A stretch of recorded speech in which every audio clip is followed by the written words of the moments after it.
오늘 오후에 우리 같이 은혜 받을 하나님의 말씀은 마태복음 5장입니다.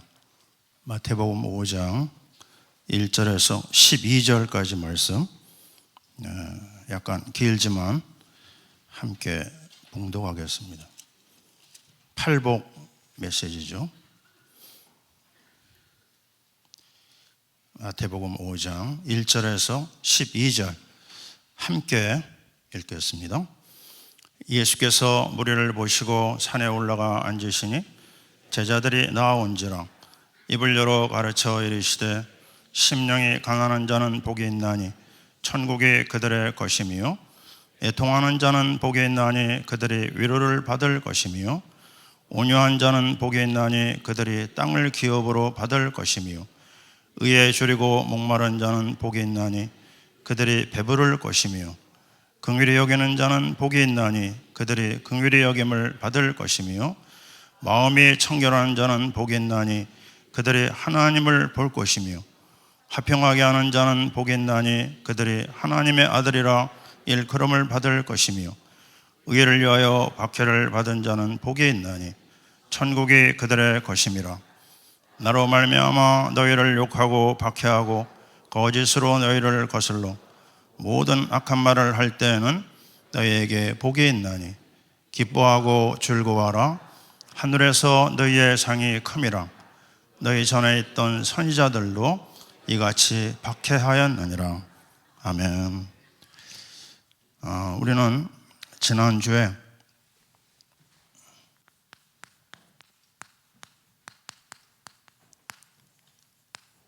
신앙생활이라고 하는 강단 말씀을 받았고요. 오늘은 그리스도의 날이라고 하는 말씀을 받았습니다. 사실 이 두 가지면 끝난 거죠. 우리가 신앙생활 잘해야 되는데 어떻게 잘해야 되느냐? 그리스도에 올인하면 되는 겁니다. 그런데 그리스도에 올인하는데 특별하게 하나님이 부른 사람들이 있어요. 그 사람들을 우리는 제자라고 합니다. 마태복음은 제자운동 아닙니까? 그런데 우리 동부교회 트레이드 마크와 연결이 됩니다. 동부교회는요, 수십 년 전부터 계속 한 가지를 목사님이 말씀하셨어요. 그 한 가지를 모르면 간첩입니다. 그 한 가지가 뭐죠? 네, 7천입니다. 7천.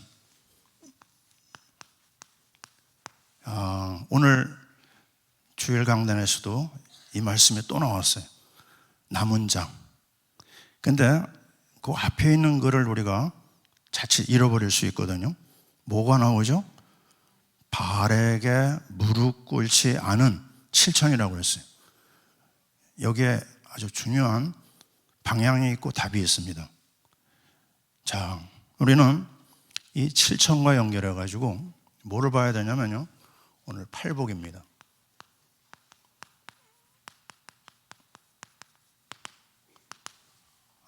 이 7천이 바로 제자거든요. 제자가 갖춰야 될 게 무엇일까? 아주 엑기스가요, 우리 예수님의 말씀의 엑기스가 산상수훈입니다. 마태복음 5장, 6장, 7장이에요. 5장은 말씀이고요, 6장은 기도입니다. 주기도문이 6장에 나오죠. 그리고 7장은 그 말씀과 기도의 결론이 7장의 열매로 나타나요. 그래서 정말 우리가 제자의 길을 가야 되겠고, 또 7천 남은 자의 길을 가야 되겠는데, 그 중요한 핵이 어디 있느냐? 팔복에 있습니다.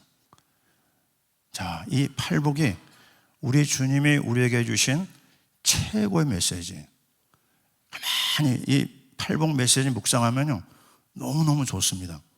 야, 이게 모든 답이 다 여기 있구나. 모든 우리의 일생 달려가야 될 방향이 여기 있고 능력이 여기서 나오는구나. 이 팔복 메시지가 너무 좋아가지고요, 어떤 사람 보니까 자기 애를 낳았는데 팔복이라고 줬어요. 김팔복. 그 속에요, 어마어마한 비밀이 있는 거. 저는 복음운동 들어오기 전에 그렇게 몰랐어요. 근데 가면 갈수록요, 이 안에 모든 게 다 담겨져 있구나. 그래서 오늘 8가지는요, 7천 남은 자의 무기라고 해도 되고요, 또 우리 제자운동의 방향이라고 해도 되고요, 아니 평생 주님 앞에 갈 때까지 이 메시지를 붙잡고 인도받아야 되지 않을까, 이런 확신이 저는 있습니다. 그래서 오늘 참 이 8가지를 보겠는데요,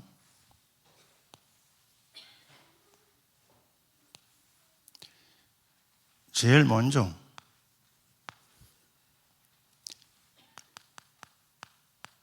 심령이 가난한 자. 참 이 말씀은요, 조금 알쏭달쏭합니다. 알 것 같기도 하고 모를 것 같기도 하고요, 굉장히 어렵기도 하고요. 여기서 뻥 하고 뚫려야 됩니다. 여기서 뚫리면 그 다음 것들이 아주 스무스하게 나가거든요. 심령이 가난한 게 뭘까? 자꾸 질문을 던져봤어요. 하나님, 이게 뭡니까? 그냥 여호와는 나의 목자시 내게 부족함이 없다, 모든 게 부족이 없다고 하는 메시지로 자꾸 결론이 나오거든요. 그러면 사실적으로 이 심령의 가난한 자 안에서 발견할 수 있는 게 뭘까? 천국이 저의 것이라고 했는데요, 여기서 저는 이런 답을 혼자 내려봤습니다. 우리가 늘 얘기하는 복음의 답이에요. 끝입니다. 결론입니다. 근데 복음의 답 정도가 아니라 한 번 답을 내면 안 되고요, 누려야 됩니다. 복음의 답을 누린다. 그러면 이걸 어떻게 연결해 볼 수 있을까? 우리 예수님이 이런 말씀을 2번 하셨어요. 목자 없는 양 같음을 인하여. 불쌍히 여기서, 여러분 양을 아십니까? 양은요, 힘이 없어요. 양은 아주 무지합니다. 양은 무능합니다. 한 번 길을 가면 우리 개는요, 금방 자기 길 찾아가잖아요. 근데 양은 100번을 데리고 와도 못 찾아간다고 그래요. 양의 특징입니다. 무기도 없고 힘도 없고, 그리고 아무것도 모르면서 끼리끼리 막 뭉쳐요. 눌려서 죽습니다. 그래서 반드시 양에는 목자가 있어야 돼요. 목자 없는 양은 뭐죠? 죽은 겁니다. 그 어느 정도냐? 분초를 따질 정도로 양이 목자 없으면요, 끝난 겁니다. 근데 누가요? 우리가 양이에요. 여러분 그거 인정하십니까? 우리가 얼마나 연약하고 얼마나 무지하고 얼마나 주님 앞에 부끄러운 게 많은지 제가 파키스탄에 가서 봤거든요. 아니 막 시커먼 동물떼가 이렇게 지나가는데 전혀 본 적이 없어요. 제가 물어봤어요, 선교사한테. 저기 뭡니까? 양이래요, 양. 우리가 알고 있는 양은 뭐죠? 깨끗하고 사진에 아주 하얀 양이잖아요. 아니에요. 실제 양은요, 더럽기가 한량없어요. 떼꾸게 그러는데 그냥 까맣니다. 까매요. 손을 못 댈 정도예요. 누가요? 미안하지만 저와 여러분입니다. 더럽기가 한량없어요. 그게 양입니다. 누군가 도와줘야 되는데 목자가 없으면 아무것도 못하는 거예요. 그 목자와 함께하는 양 다 된 겁니다. 그게 바로 우리가 얘기하는 그리스도예요. 하나님 만나는 길 선지자, 죄와 저주를 해결하신 제사장, 마귀를 멸하신 왕, 그 그리스도를 내가 모시고 있다고 하면은요, 그게 최고의 답이요, 최고의 축복이에요. 이거보다 완전한 답이 없습니다. 그래서 우리는 오늘도 여기에 마태복음 16장 16절을 또 얘기하고 또 얘기할 수밖에 없어요. 그런데 이거는요, 한 번 답을 낼 걸로 끝나는 게 아니거든요. 저는 마가복음 7장 28절에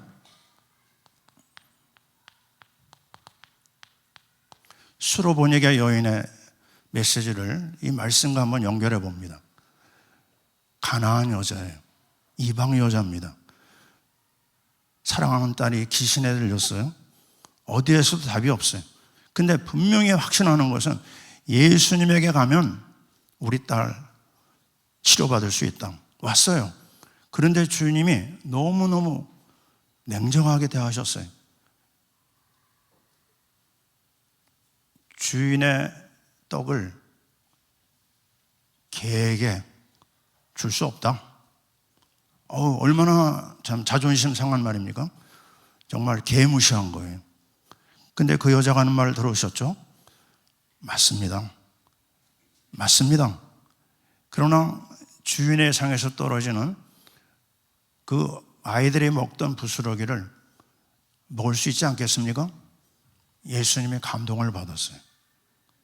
자, 저를 따라해 보겠습니다. 조금 말이 좀 험해도 이해하시기 바랍니다. 나는 개다. 개입니다. 개. 나는 죽은 개라고도 할 수 있어요. 아무것도 못합니다. 내 자존심 너무 절박하면요, 자존심 내려놓게 돼 있어요. 지금 우리 아이가 죽어나가는데 할 게 없더라고요.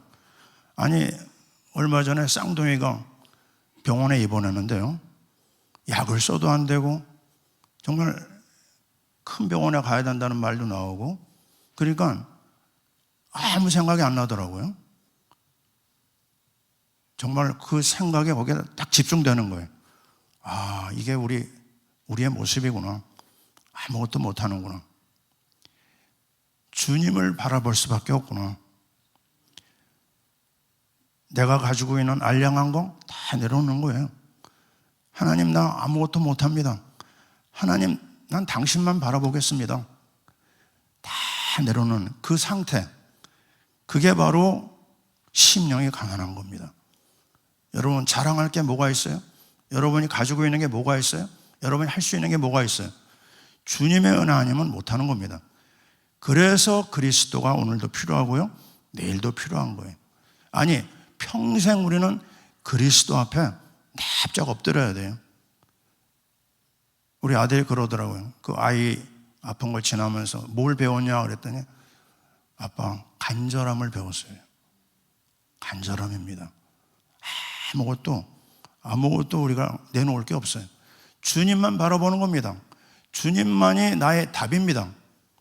주님만이 나의 찬양입니다. 주님만이 나의 모든 것입니다. 그래서 오늘도 우리는 역대하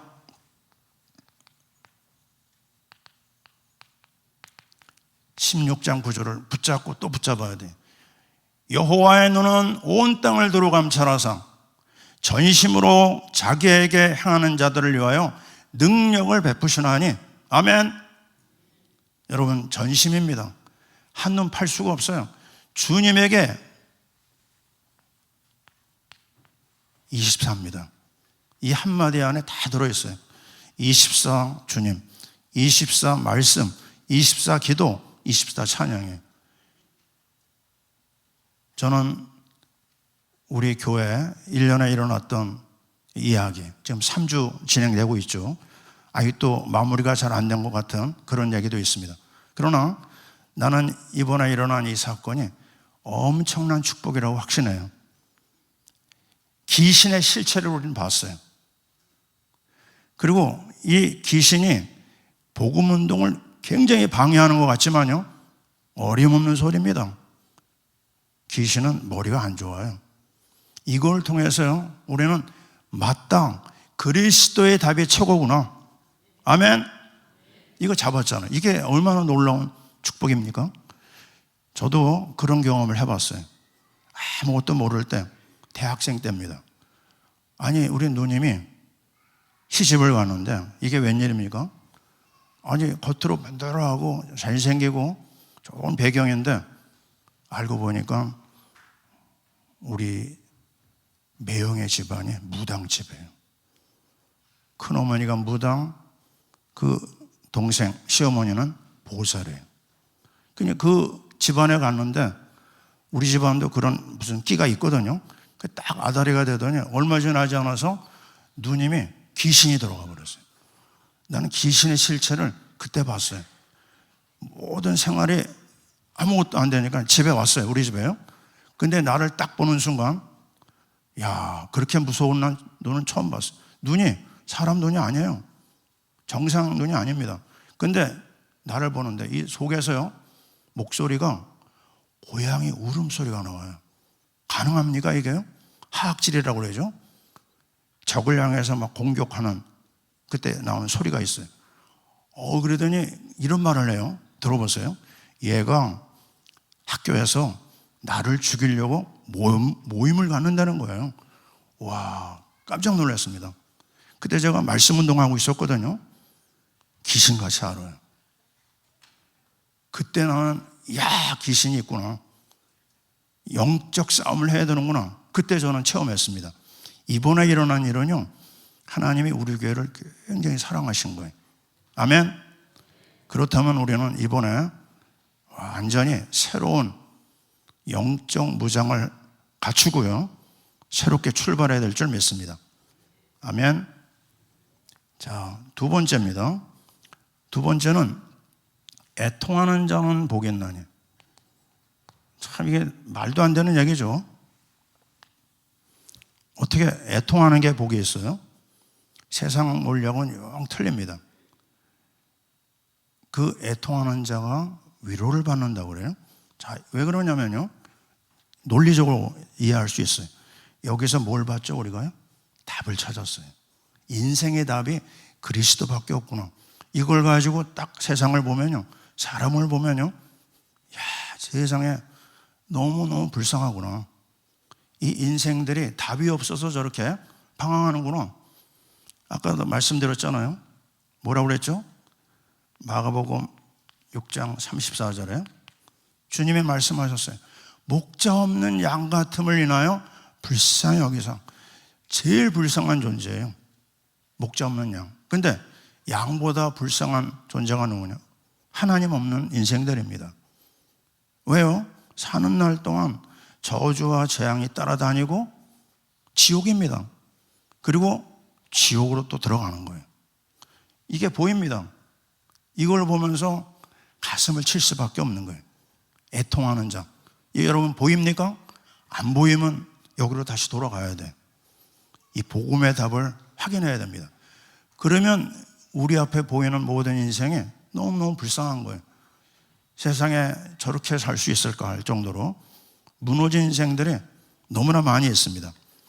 그러면서 우리는 누가복음 19장 41절이죠.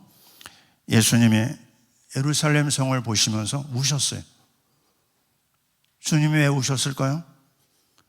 그 화려한 예루살렘 성, 그들이 앞으로 당할 엄청난 멸망과 재앙을 주님은 내다보신 거예요. 바로 우리가 예수님의 눈물을 마음에 담아야 됩니다. 여기서 답이 뭐죠?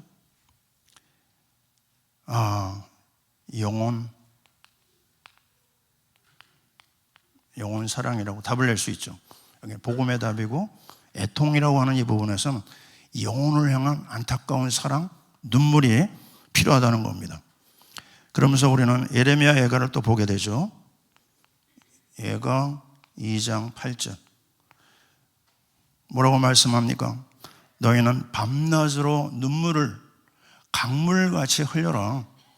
너희 자녀들이 지금 어떻게 하고 있는 줄 아느냐? 지금 길거리를 헤매고 다니는 너희 어린 영혼들을 놓고 눈물 흘리라고 그랬어요. 새벽에 일어나 부르짖으라고 그랬어요. 이 애통하는 자의 현장을 향한 안타까움을 가진 사람이 7천 남은 자로 인도받게 되는 것입니다.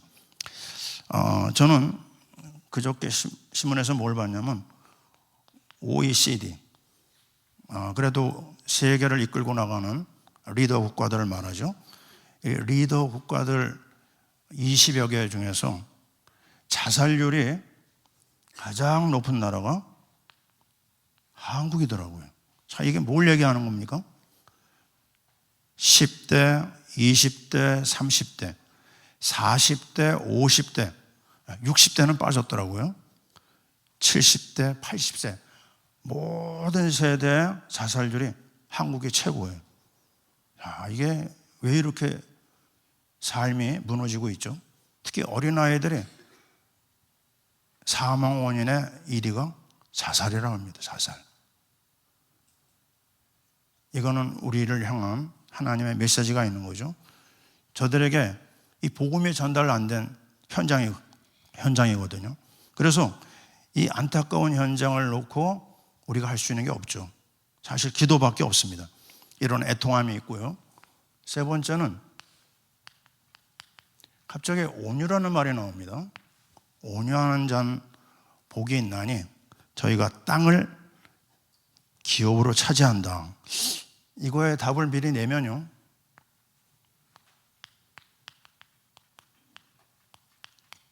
말씀 올인이다 이렇게 해봤습니다.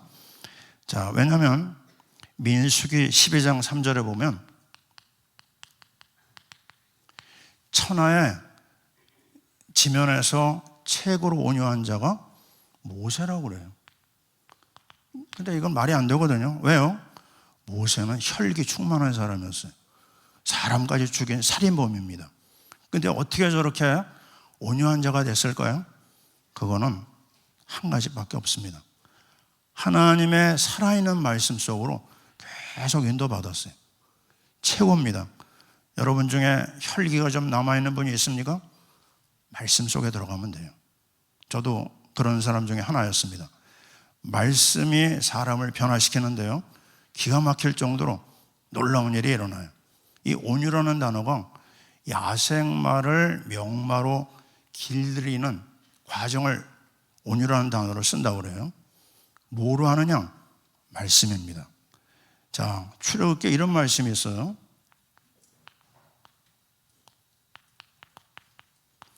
(24장 12절에) 보면 하나님의 모세를 콜합니다. 모세야, 산으로 올라와서 내게로 와라. 근데 그 다음에 중요한 말이 있어요. 내게로 와서 stay here, 여기 머물러. 그러면 내가 너에게 돌판, 십계명 돌판을 너에게 주겠다 그럽니다.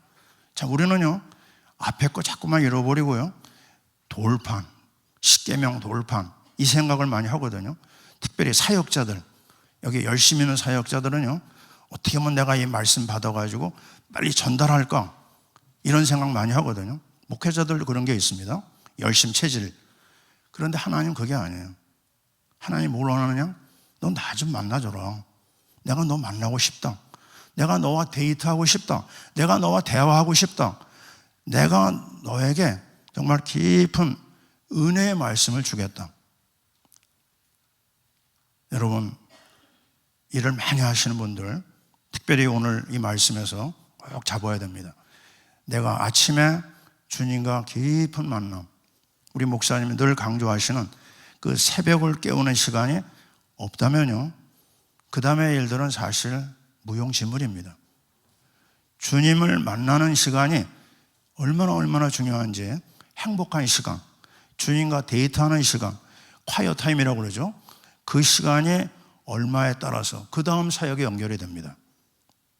말씀 속으로 인도받고 각인 뿌리 되고요, 정말 묵상의 축복을 누린 사람은 이 사역이 전혀 어렵지가 않아요. 그래서 정말 우리는 다시 한번 새롭게 우리가 인도받아야 됩니다. 주님 앞에 은혜 받는 시간, 주님과 만나는 시간, 정말 중요하다. 그러면 내 삶 전체가 변화가 일어나는 거죠. 너무나 잘하는 거죠. 하나님의 말씀은 혼과 영과 관절과 골수를 찔러 쪼갠다고 그랬어요. 이 말씀 앞에 내가 변화되고 내가 치유가 되는 거죠. 자, 그러면서 우리는 네 번째로 들어갑니다. 7천 제자가 갖춰야 될 중요한 것이 의에 줄이고 목마른 자는 배부를 것이라고 그랬어요. 참 재미있는 말이죠. 이 의는요, 뭘까? 이거는 쉽게 얘기해서요, 그리스도 사모입니다. 그리스도를 사모하는 것. 자, 이 의는 죄 없음 의도 되지만 어린 양을 말합니다. 세상 죄를 지고 가는 하나님의 어린 양이로다. 그 어린 양을 보라고 그랬어요. 어린 양에다 모든 마음을 담고 집중하라고 그랬습니다. 보라, 세상 죄를 지고 가는 하나님의 어린 양이로다. 그 어린 양을 따라가면요, 어떤 일이 벌어지죠? 마태복음 6장 우리가 잘 아는 33절이죠. 먼저 그의 나라와 그의 의를 구해봐라. 그리하면 이 모든 것을 너에게 더하시리라. 여러분, 지난주에 기쁜 소식 하나 들은 게 있습니다. 여러분도 들으셨을 거예요. 우리나라가 GMP가요 드디어 일본을 제쳤습니다. 별로 기뻐하지 않으시네요. 예, 우리가 일본을 언제 따라 마실 수 있었어요? 상상도 못했습니다. 일본은 너무너무 높은, 한참 올라가야 될 고지인 줄 알았거든요. 근데 우리나라가 36,000불 GMP가요, 이제 한 2년 후에는 4만 불 된다고 그래요. 그 왜 중요하냐면요, 그 GMP와 더불어 선교사 숫자가 같다고 그럽니다. 신기하죠? 지금 선교사 숫자가 3만 5천 거기서 왔다 갔다 해요. 하나님 왜 우리나라를 축복할까요? 선교 때문입니다. 일본이 왜 저렇게 부자 나라가 아주 자꾸만 쪼그라들고 있습니까? 그리스도가 없어요. 850만의 귀신이 드글거린다고 그러죠. 자, 우리는 그리스도, 거기에 집중하고 내 마음을 담아야 될 이유가 너무나 많습니다. 그 좋으신 그리스도, 우리의 삶 속에 오셔서 우리와 함께 하시고 우리 일생을 함께 하며 우리와 더불어 가장 아름다운 일을 이루시는 우리 주님, 그 주님께서 우리에게 말씀하셨어요. 의에 줄이고 목마른 자는 하늘과 땅에 모든 목이 다 있다. 저는 기억이 납니다. 옛날에 일본, 미국 사람들이 가정마다 차가 3대, 4대 있다고 그러더라고요. 그게 가능할까? 근데 지금 우리나라 어떻습니까? 우리 집에요, 차가 3대 있습니다. 굉장히 부자죠. 아니, 하나님이 주시는 거 어떻게 해요? 여러분, 틀림없습니다. 물질도 하나님의 소유에서 나오는 걸 알고 있잖아요. 자, 그리고요, 5번째입니다.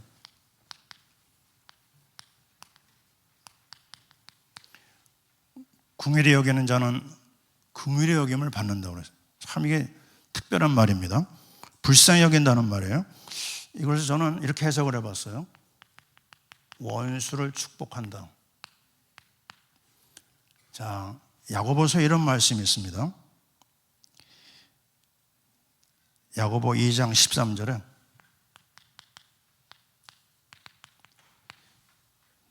긍휼은 심판을 이기고 자랑하느니라. 한번 해보세요. 긍휼은 심판을 이기고 자랑하느니라.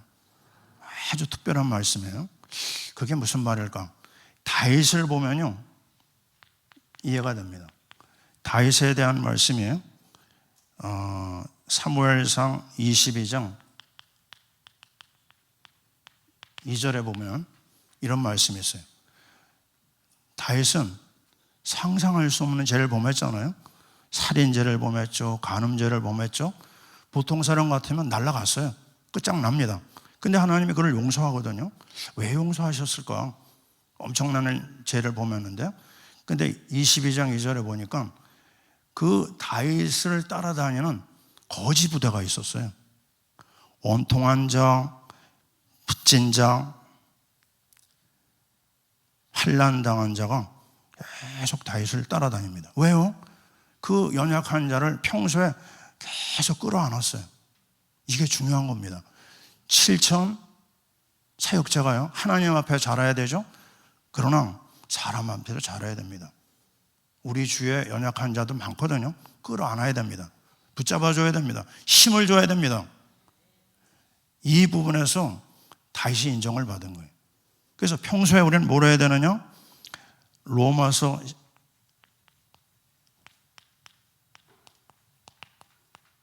12장 14절에 보면요, 이런 말이 있어요.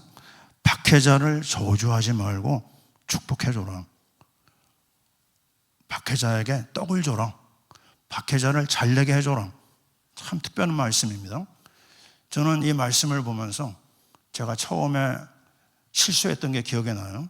러시아에서 쫓겨나고 나서 우리를 어렵게 한 그 부부를 첫날 여기 앉아가지고 안 좋은 기도를 했어요. 하나님 손 봐달라고. 근데 하루 종일 안 좋았습니다. 제가요, 이상하다, 내가 할 기도한 거 아닌가? 아니더라고요. 말씀 속에서 얘기해, 네가 이렇게 된 거 하나님 허락한 거고, 네가 할 일은 축복하는 거야. 계속 축복해줘라. 근데 어떤 일이 일어나냐? 제가 치유가 일어나더라고요. 내 속에 있는 분노, 그 말할 수 없는 쓴뿌리들이 축복하는 동안에 녹아지더라고요. 자, 우리 주위에는요, 정말 이상한 사람들 많아요. 미운 사람도 많고 우리를 괴롭게 하는 사람도 너무나 많습니다. 그 어려운 사람들 속에서 우리가 뭐 할 거냐? 그들하고 똑같이 싸울 거냐? 아니라고 그랬어요. 원수를 사랑하고 축복하고 섬겨야 될 줄 믿습니다. 하나님 오늘 우리에게 주시는 메시지입니다. 실천사역자는 인간관계를 해결하라. 여섯 번째, 마음이 청결한 자라고 했어요. 청결한 자는 하나님을 볼 거라고 그랬어요. 그럼 이건 뭘까?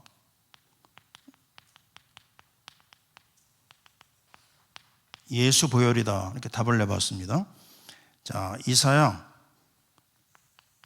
1장 18절에 보면요, 우리 알잖아요. 의인은 없나니 하나도 없다고 그랬어요. 다 더럽다고 그랬어요. 근데 이사야 1장 18절에 보니까 너희 죄가 주홍빛 같더라도 흰털같이 희게 해주겠다고 그랬어요. 어떻게 해요? 답은 하나입니다. 예수의 보혈밖에 없어요. 예수의 보혈이 흐를 때 일어나는 일이 뭐죠? 우리의 죄가 다 사해지고요. 히브리서 10장에도 나옵니다. 10장 19절 20절에 제가 읽어봅니다.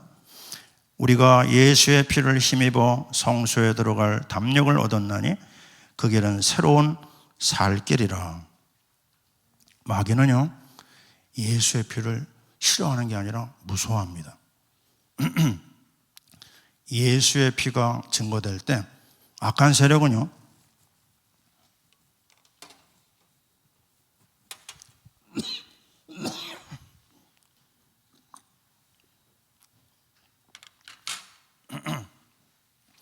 악한 세력은 꺾이게 돼 있어요.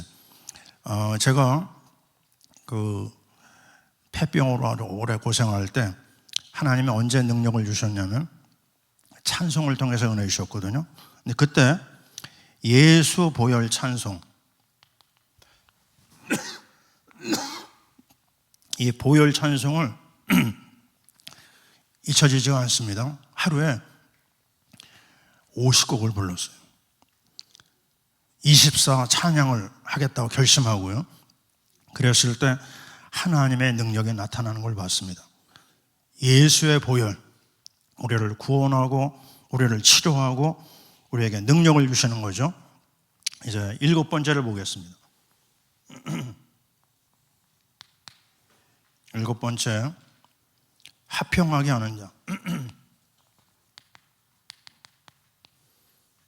화평하게 하는 자는요, 한마디로 말하면 전도와 선교입니다. 로마서 5장 1절에 말씀하고 있어요. 어떻게 해요? 우리 주 예수 그리스도로 말미암아 하나님과 화평을 누리자. 하나님 관계를 회복하는 길은 딱 하나밖에 없어요. 그리스도입니다. 아멘. 그리스도를 통해서 하나님 관계가 회복됩니다. 저는 오늘 한마디 더 여기다 추가하고 싶은데요, 요한복음 4장 34절입니다. 요한복음 4장은 아주 유명한 사마리아 여자 이야기죠. 왕따 당한 사마리아 땅, 그 왕따 지역에서 또 왕따 당한 사마리아 여자가 5명의 남자를 거쳐간 여자예요. 너무너무 불쌍한 여자죠. 물동이를 이고 왔는데 난 12시에 왔어요. 사람들을 피해서. 그 불쌍한 여자를 데리고 예수님이 뜨거운 때약볕에서요 계속 복음을 전합니다. 나중에 그 여자가 그리스도를 고백합니다. 고백하는 순간 그 여자는 물동이를 집어 던지고 뛰어들어가요. 자기를 향해서 욕하는 수가성을 향해서. 그 뛰어가는 그 순간 점심을 사가지고 오는 제자들이 돌아왔어요.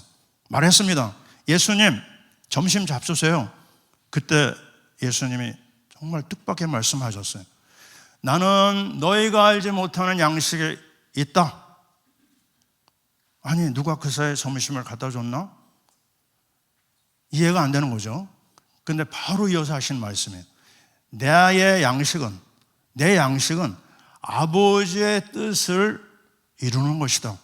아멘. 우리는 알고 있습니다. 예수님의 우리의 생명의 떡이에요. 말씀이 생명의 떡이에요. 그러나 한 가지 더 있어요. 뭐가요? 생명 살리는 전도와 선교가 우리의 양식입니다. 아멘입니까? 내가 오늘 이 양식을 먹고 있습니까? 내가 영혼을 향한 갈급함과 전도가 진행되고 있습니까? 그러면 우리는 생명의 양식을 먹고 있는 거예요. 우리 7천 사역자가 오매불망 전도와 선교에 방향 맞춰야 될 이유가 여기에 있습니다. 그래서 우리는 오늘도 선교를 위해 살다 간다.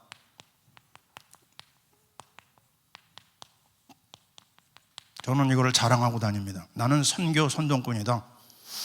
나를 만나는 사람은 다 선교에 헌신한다. 자, 이제 마지막입니다.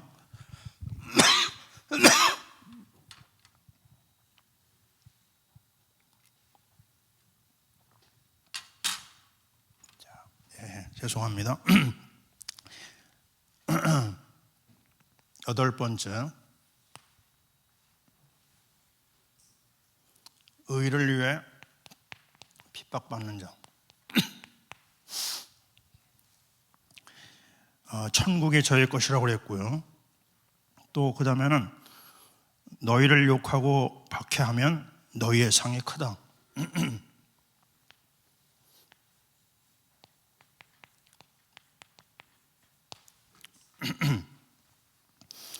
이 답은 뭘까요? 이거는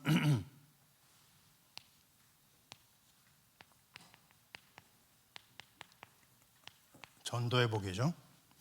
자, 이거는 좀 특별한 게요.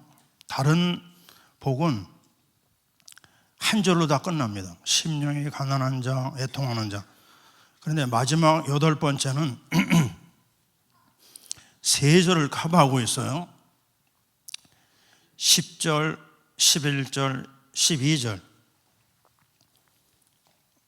300%입니다. 이게 왜 3절을 커버할까요? 마지막 복에 의미가 있다고 봅니다.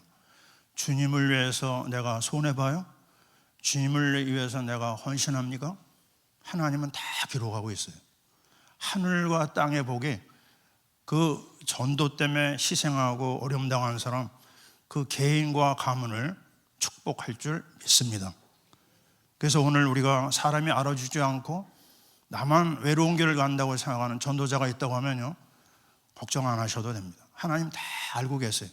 이 하늘의 복이 땅의 복이 기다리고 있는 줄 믿습니다. 저는 여기에 개인적인 간증이 하나 있는데요. 제가 군대를 갔을 때 논산훈련소에서 훈련을 받는데요, 짧은 그 휴식 시간에 포켓 성경을 꺼내가지고 잠깐 보고 있었거든요. 근데 군인 하나가 오더니 나를 보고요, 예수쟁이라고 막 쌍욕을 하네요. 어이도 없죠, 그죠? 근데 내가 뭘 보고 있었냐면 이 말씀 보고 있었어요. 나로 말미암아 너희를 욕하고 박해하고 거스려 악한 말을 할 때는 너희에게 복이 있나니. 할렐루야. 하나님 기가 막히게 은혜를 주시더라고요. 괜찮습니다. 욕 먹어도 괜찮아요. 우리는 이제 7천 사역자에게를 달려갑니다. 우리에게 이런 일 저런 일 일어나요. 응답이 안 오는 것 같기도 하고 답답할 때도 있습니다. 그러나 이 8가지 팔복을 여러분이 잘 마음에 새기면은요, 우리 하나님이 우리를 통해서 하실 일이 너무나 분명하고 우리의 삶이 가장 최고의 임마누엘로 이어지고요, 선교의 증인들로 쓰임받게 될 줄 믿습니다. 아멘. 아멘. 자, 기도하겠습니다. 하나님 감사합니다. 우리가 무엇이간데 이 그리스도의 비밀을 알게 하시고 그리스도의 비밀을 현장에서 누리게 하시고 그리스도의 비밀을 증거하는 전도자의 길을 가게 하셨는지 감사합니다. 하나님 아버지, 7천 남은 자의 길을 달려가는 주의 백성들, 우리 동부교회가 하나님 앞에 받은 이 아름다운 사명 능히 감당할 수 있도록 하나님께서 함께 하시고 역사하시고 축복하실 줄 믿습니다. 예수님 이름으로 기도하옵나이다. 아멘.